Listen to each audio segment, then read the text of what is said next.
Good morning dear students. कैसे हैं आप सभी। उम्मीद है आप लोग अच्छे होंगे, घर में अच्छे से पढ़ाई कर रहे होंगे। क्लास 7 साइंस सब्जेक्ट में हम चैप्टर 19 पढ़ रहे हैं बच्चों, जिसमें हम पढ़ रहे हैं मिट्टी के बारे में। बच्चों सबसे पहले आप लोग मेरे चैनल को सब्सक्राइब कर लीजिए, लाइक की बटन दबा दीजिए और बेल आइकन के बटन ज़रूर दबाएं ताकि आपको आने वाली न्यू वीडियो की नोटिफिकेशन समय पर आपके मोबाइल पर मिल जाए। और जो भी वीडियो नहीं देख पाए हैं बच्चों आप लोग किसी कारणवश, तो आप लोग सर्च कर सकते हैं। सारे वीडियो जितने भी चैप्टर हम पढ़ चुके हैं सारे वीडियो यूट्यूब पर अवेलेबल हैं बच्चों। आप लोग सर्च कीजिए मेरे चैनल को और आप लोग पढ़ सकते हैं। आगे पढ़ते हैं बच्चों। सबसे पहले देखेंगे बच्चों 2.4 मिट्टी के घटक अवयव। आज हमें पढ़ना है मिट्टी के घटक, है ना। तो मिट्टी के घटक को ही अवयव कहा जाता है बच्चों। यहाँ पर आप लोग डायग्राम भी देखते चलेंगे। ये मिट्टी के अवयव हैं। कौन कौन से अवयव हैं? वायु, जल, खनिज, ह्यूमस, है ना। ह्यूमस को ही कार्बनिक पदार्थ कहा जाता है बच्चों। खनिज है जो कि 45% में पाए जा रहे हैं, ह्यूमस 5% और जल 25% और 25% में वायु। तो यहाँ पर जो वायु है, जल है, ये इक्वल है बच्चों, है ना, बराबर मात्रा में पाए जा रहे हैं दोनों। आइए देखते हैं मिट्टी में मुख्य 4 अवयव पाए जाते हैं: वायु, जल, खनिज पदार्थ एवं कार्बनिक पदार्थ, जिसे ह्यूमस कहा जाता है। तो ये चारों क्या है बच्चों? ये मिट्टी के अवयव हैं, है ना, मिट्टी में पाए जाने वाले घटक हैं। ये चारों अवयव आपस में इस प्रकार मिले रहते हैं कि इन्हें अलग करना कठिन होता है। तो ये चारों चीज़ें जैसे वायु है, जल है, खनिज पदार्थ है, ह्यूमस है, ये मिक्स रहते हैं, है ना। तो मिट्टी में ये मिक्स रहते हैं जिन्हें अलग करना क्या होता है? कठिन होता है। ऐसी मिट्टी जिसमें पौधे अच्छी तरह वृद्धि कर सकते हो, उनमें आयतन की दृष्टि से लगभग 50% जल और वायु होती है। तो यहाँ देखिए 50%, यदि इनका आयतन की दृष्टि से हम देखें तो आयतन की दृष्टि से लगभग ये 50% में जल और वायु पाए जाते हैं। तो यहाँ पर देख सकते हैं 50% में वायु और जल पाए जा रहे हैं, 25-25% में, है ना, यानी कि दोनों मिलाकर 50%। शेष 45% में खनिज पदार्थ तथा 5% में कार्बनिक पदार्थ यानी कि ह्यूमस पाए जाते हैं। तो यहाँ पर आप लोग देख सकते हैं 45% यानी कि 45% भाग में खनिज पाए जा रहे हैं और 5% भाग में ह्यूमस। मिट्टी में उपस्थित खनिज उन चट्टानों से प्राप्त होते हैं जिनसे मिट्टी का निर्माण होता है। तो बच्चों मिट्टी का निर्माण कहाँ से होता है, कैसे होता है ना। तो यहाँ पर देखिए मिट्टी में उपस्थित जो खनिज होते हैं उन चट्टानों से प्राप्त होते हैं। कौन से चट्टानों से प्राप्त होते हैं? जिनसे मिट्टी का निर्माण होता है ना। मिट्टी का जिनसे निर्माण होता है उन चट्टानों से क्या प्राप्त होते हैं? मिट्टी में उपस्थित जो खनिज होते हैं, है ना। तो मिट्टी में उपस्थित खनिज उन चट्टानों से प्राप्त होते हैं बच्चों जिनसे मिट्टी का क्या होता है? निर्माण होता है। कुछ खनिज मिट्टी को विशेष रंग प्रदान करते हैं। तो यहाँ पर देख रहे हैं आप लोग जैसे 45% का जो खनिज पाया जा रहा है ना, 45% भाग में जो खनिज पाया जा रहा है, यही बच्चों क्या करता है? मिट्टी को कलर देता है, रंग प्रदान करता है। उदाहरण के लिए लौह तत्व युक्त मिट्टी लाल रंग लिए होती हैं। जो लौह तत्व युक्त मिट्टी होता है बच्चों, ये कौन सा रंग लिए होती हैं? लाल रंग लिए होती हैं, है ना, रेड कलर लिए होती हैं। ह्यूमस मिट्टी की सबसे ऊपरी परत में पाया जाता है। तो ह्यूमस कहाँ पर पाया जाता है? मिट्टी की सबसे ऊपरी परत में। हमने पढ़ा था बच्चों A0 संस्तर में क्या पाया जाता है? ह्यूमस पाया जाता है, यानी कि कार्बनिक पदार्थ पाए जाते हैं जो मिट्टी को पोषक प्रदान करते हैं, पोषक पदार्थ प्रदान करते हैं, है ना। तो देखिए यह पौधों को पोषक जो ह्यूमस मिट्टी होते हैं सबसे ऊपरी परत में पाए जाते हैं और यही क्या करते हैं? पौधों को पोषक पदार्थ प्रदान करते हैं, है ना। किनको? पौधों को, क्योंकि ह्यूमस कहाँ होता है? मिट्टी में होता है।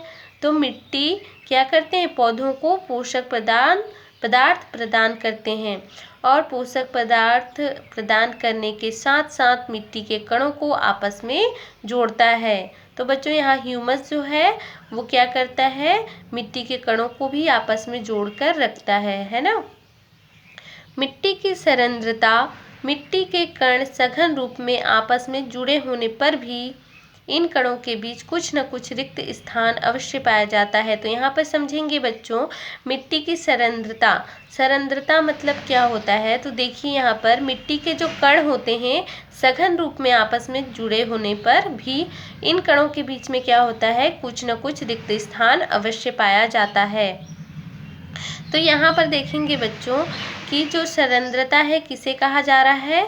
जो रिक्त स्थान पाया जा रहा है मिट्टी के कणों के बीच में कुछ रिक्त स्थान पाए जा रहे हैं, उन्हीं रिक्त स्थानों को सरंध्रता कहा जा रहा है। क्योंकि बच्चों मिट्टी के जो कण होते हैं वो सघन रूप में आपस में जुड़े होते हैं, मतलब बहुत घने रूप में, है ना, फिर भी उनके बीच में क्या पाया जाता है? रिक्त स्थान। तो इन्हीं रिक्त स्थानों को ही रंध्रावकाश कहते हैं। इनमें वायु और जल भरा रहता है। इन्हीं रंध्रावकाशों के कारण मिट्टी में सरंध्रता का गुण पाया जाता है। मिट्टी की सरंध्रता का पौधों और जंतुओं के लिए विशेष महत्व है। तो बच्चों कौन कौन सा महत्व है सरंध्रता जो मिट्टी में पाई जाती हैं? तो पौधों और जंतु के लिए क्या विशेष महत्व है, इनके बारे में देखेंगे। तो यहाँ पर देखिए, पौधों और जंतु रंध्रावकाश में पाए जाने वाले जल और वायु का उपयोग करते हैं, है ना। तो जो पौधे और जंतु हैं, तो बच्चों आप लोग समझ गए होंगे कि जो पौधे होते हैं और जंतु होते हैं, है ना, तो रंध्रावकाश में पाए जाने वाले जो जल होते हैं और वायु, इनका उपयोग करते हैं।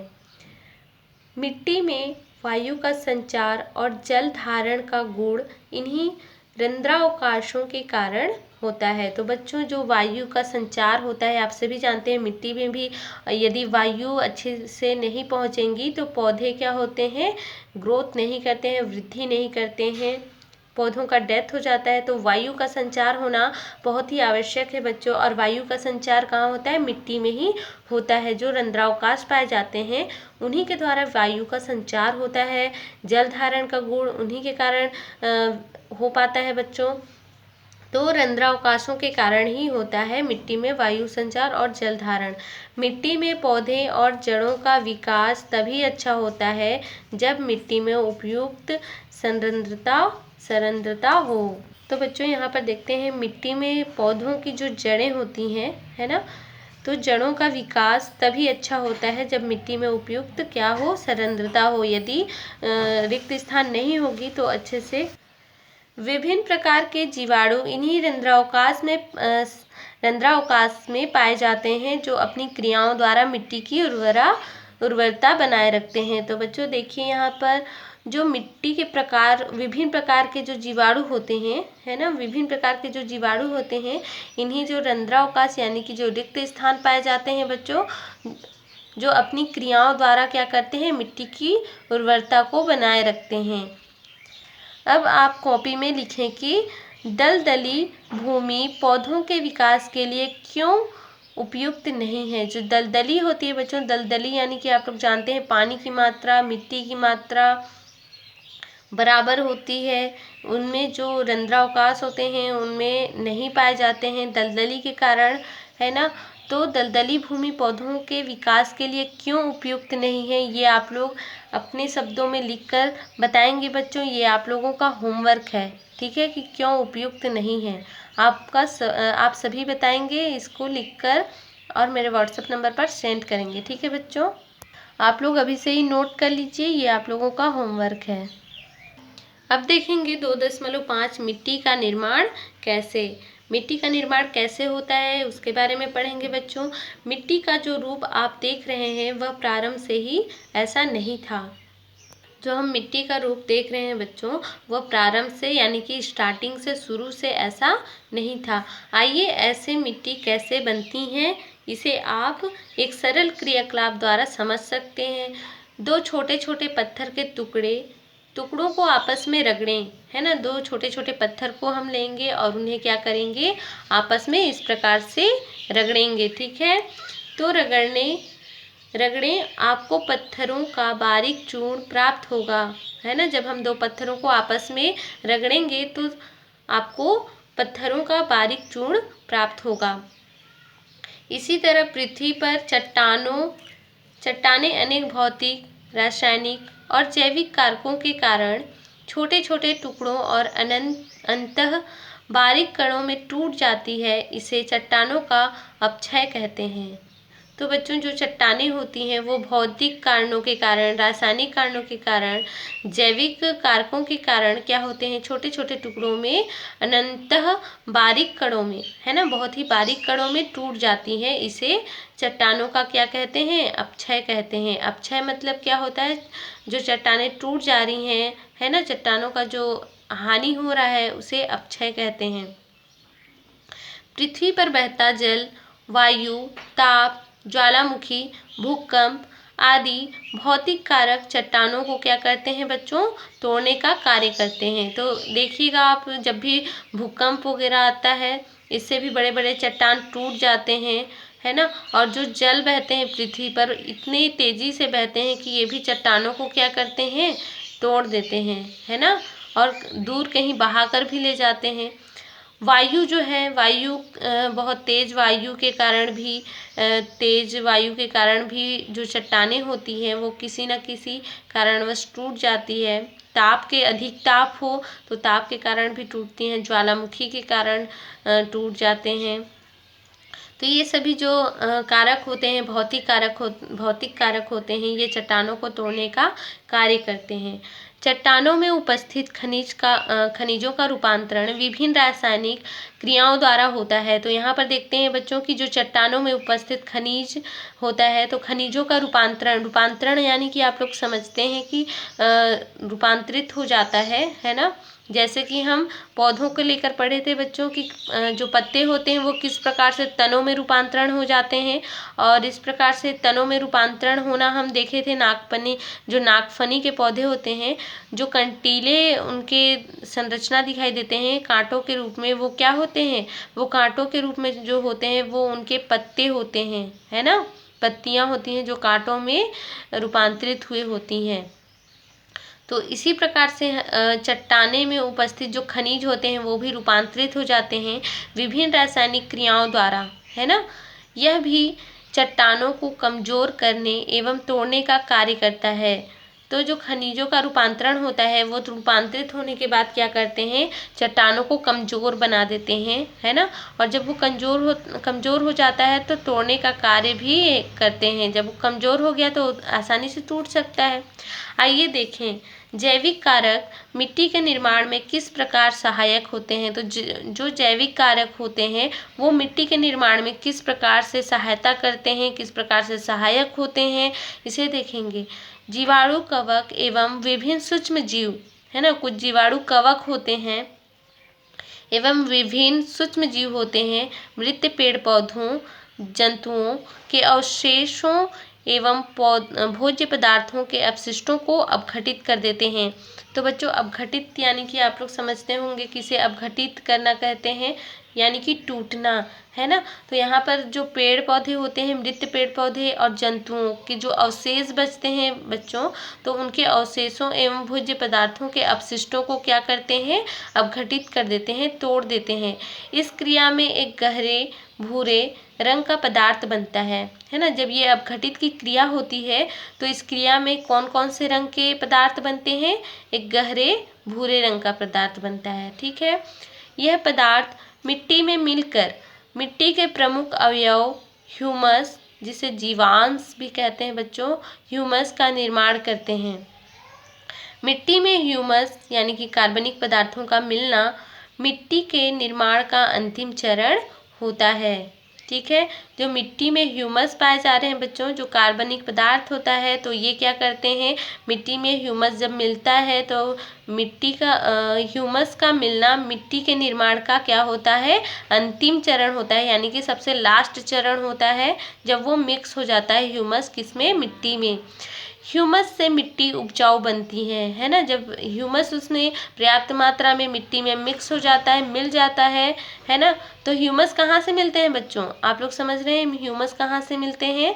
ह्यूमस जो मृत पेड़ पौधे होते हैं, जंतु होते हैं, जंतुओं के जो अवशेष होते हैं, है ना, और भोज्य पदार्थों के अवशिष्टों को ही अपघटित करने के पश्चात क्या बनते हैं, कार्बनिक पदार्थ बनते हैं, ह्यूमस बनते हैं।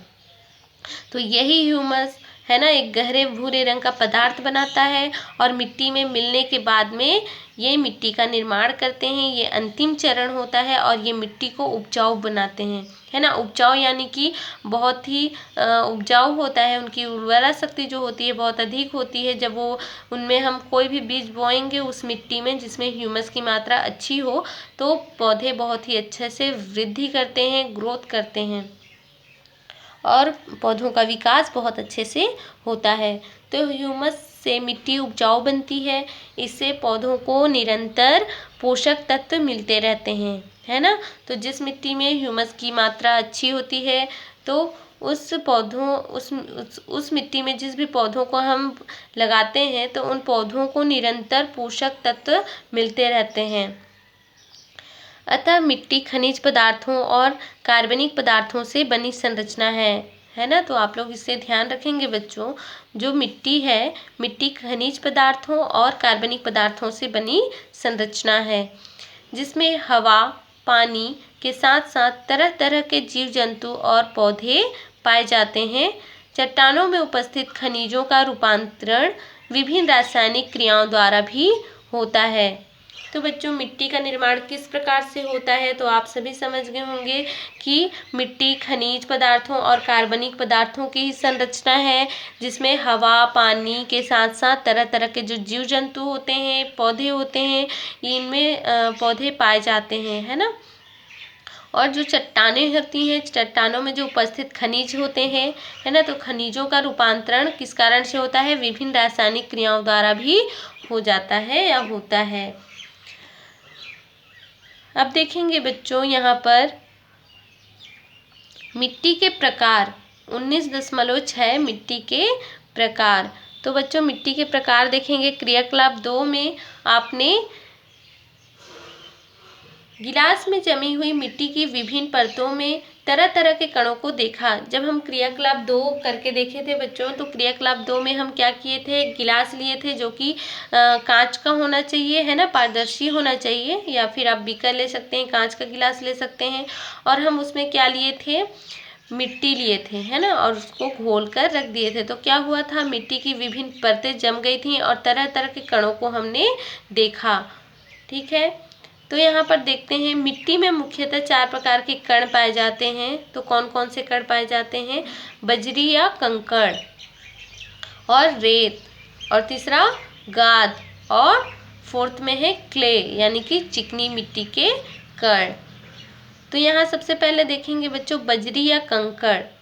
गिलास में जो कण सबसे बड़े हैं और तली पर बैठ गए हैं, तली यानी कि सबसे नीचे बैठ गए हैं, तली पर बैठ गए हैं, इनका आकार 2.00 मिलीमीटर से अधिक होता है। तो जो बजरी के कंकड़ होते हैं, बजरी बोला जाता है या फिर बड़े कंकड़ बोला जाता है ना। तो जो कंकड़ होते हैं वो बड़े बड़े आकार के होते हैं और वो क्या होते हैं, तली पर बैठ जाते हैं और इनका आकार आप लोग यहाँ पर देख सकते हैं 2.00 मिलीमीटर से अधिक होता है, यानी कि और भी अधिक बड़ा होता है। सेकंड देखते हैं रेत। 0.05 से 0.00 मिलीमीटर व्यास वाले कण रेत कहलाते हैं। यह बजरी के ऊपर की परत में दिखाई देते हैं। तो आप लोग रेत का आकार देखें, रेत किसे कहा जाता है इसके बारे में भी जानते हैं, है ना। रेत जो कि नदी वगैरह से लाया गया होता है, बालू भी कहा जाता है बच्चों, नॉर्मली हम लोग कहते हैं बालू भी कहते हैं रेत को। ठीक है, तो रेत का उपयोग कहाँ होता है, आप लोग जानते हैं कि जब घर बनाया जाता है तो रेत का उपयोग किया जाता है। तो यहाँ पर रेत के जो आकार होते हैं, व्यास होते हैं, कितने होते हैं, तो 0.05 से 0.00 मिलीमीटर व्यास वाले कण ही क्या कहलाते हैं, रेत कहलाते हैं। क्योंकि ये जो कंकड़ से बहुत छोटे होते हैं, छोटे आकार के होते हैं, इसलिए रेत कहलाते हैं। यह बजरी के ऊपरी परत में दिखाई देती है। गाद हो गए 0.005 से 0.05 मिलीमीटर व्यास वाले कण गाद कहलाते हैं। ठीक है, ये रेत से भी और छोटे होते हैं और ये क्या कहलाते हैं, गाद कहलाते हैं। फोर्थ में देखेंगे क्ले यानी कि चिकनी मिट्टी के कण। कण बहुत छोटे होते हैं, इन्हें सिर्फ सूक्ष्मदर्शी से देखा जा सकता है। तो आप लोग जानते हैं बच्चों, सूक्ष्मदर्शी किसे कहा जाता है ना, जो बहुत ही छोटे आकार वाले चीज होते हैं, जो हम नग्न आँखों से सामान्य आँखों से ऐसे देखें सामान्यतः तो नहीं दिखता है ना। तो उन चीज़ों को हम सूक्ष्मदर्शी के द्वारा देखते हैं। तो बहुत ही सूक्ष्म चीज़, बहुत ही छोटे आकार वाली चीज़ भी हमें आसानी से दिख सकते हैं सूक्ष्मदर्शी के द्वारा। तो बहुत छोटे कणों को देखने के लिए हम किसका उपयोग कर रहे हैं बच्चों, यहाँ पर सूक्ष्मदर्शी का उपयोग कर रहे हैं। और सूक्ष्मदर्शी से देखा जा सकता है बहुत ही छोटे छोटे कणों को। ये 0.002 मिलीमीटर से कम व्यास वाले होते हैं, है ना। सोचिए यहाँ पर 2.002 मिलीमीटर से भी और छोटे होते हैं, उन व्यास वाले कणों को भी हम देख सकते हैं। और छूने पर बहुत ही चिकने महसूस होते हैं, जब छूते हैं हम तो बहुत ही चिकना महसूस होता है। मिट्टी इन्हीं विभिन्न प्रकारों के कणों से मिलकर बनती है ना। जो विभिन्न प्रकार के कण पाए जा रहे हैं, इन्हीं से मिलकर क्या बनते हैं, मिट्टी बनते हैं। अलग अलग प्रकार के मिट्टी में कणों की मात्रा अलग अलग होती है। अलग अलग प्रकार की मिट्टी पाए जाते हैं बच्चों, जैसे कि रेतीली मिट्टी, चिकनी मिट्टी, दोमट मिट्टी, है ना। अलग अलग प्रकार की मिट्टी पाए जाते हैं। तो इन प्रकारों की मिट्टी में कणों की मात्रा जो होती है अलग अलग होती है। इन्हीं कणों की मात्राओं के आधार पर मिट्टी का वर्गीकरण किया गया है। यानी वर्गीकरण मतलब आप लोग समझते हैं, अलग किया गया है, अलग अलग भागों में बांटा गया है ना। किनके आधार पे बांटा गया है, जो मिट्टी के कण होते हैं, है ना, तो उनकी कणों की मात्रा के आधार पर अलग अलग वर्गीकरण मिट्टी का किया गया है। क्योंकि किसी मिट्टी में बच्चों जो उनके कण होते हैं बड़े बड़े होते हैं, किसी मिट्टी में बहुत छोटे छोटे होते हैं, किसी मिट्टी में और भी छोटे होते हैं, किसी मिट्टी में कणों की जो मात्रा है बड़े आकार के वो बहुत अधिक पाए जा रहे हैं। तो उनके अकॉर्डिंग क्या किया जाता है, मिट्टी के जो कणों के अकॉर्डिंग ही मिट्टी का वर्गीकरण किया गया है। तो बच्चों मिट्टी का जो वर्गीकरण किया गया है ना, कौन कौन से मिट्टी के कौन कौन से प्रकार की मिट्टी होते हैं, इन्हें हम नेक्स्ट वीडियो में पढ़ते हैं बच्चों यहाँ पर कुछ क्वेश्चन दिए गए हैं जिनके आंसर आपको देने हैं। मिट्टी के मुख्य अवयवों के नाम अभी हमने पढ़ा, कौन कौन से अवयव पाए जा रहे हैं मिट्टी के, इनके नाम आपको बताने हैं। और मिट्टी की परिच्छेदिका का चित्र आप लोग बना चुके हैं, है ना, तो इन्हें आप लोग नहीं बनाएंगे।